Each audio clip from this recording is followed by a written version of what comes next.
χτυπήσετε την πόρτα. Άντε καλέ, με κορτάρετε τώρα, έτσι δεν είναι? Πειράζει? Όχι πως πειράζει.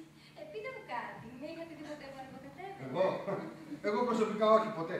Σας έχει δει όμως το πιο παράξενο ζευγάρι μάτια που έχει ανακαλυφθεί ποτέ σε ξένες υποθέσεις?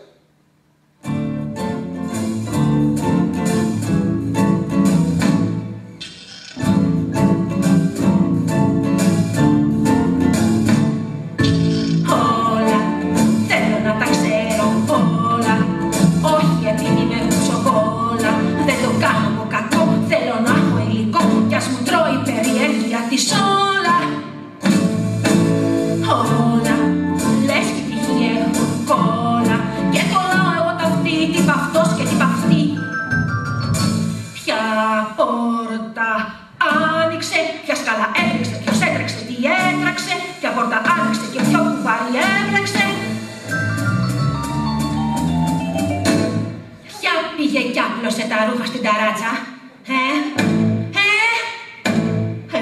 Έξι πατώματα, τι μαγειρέψανε, τι δώσανε γεώματα, πως τα βολέψανε, τι κάψανε, τι χορέψανε.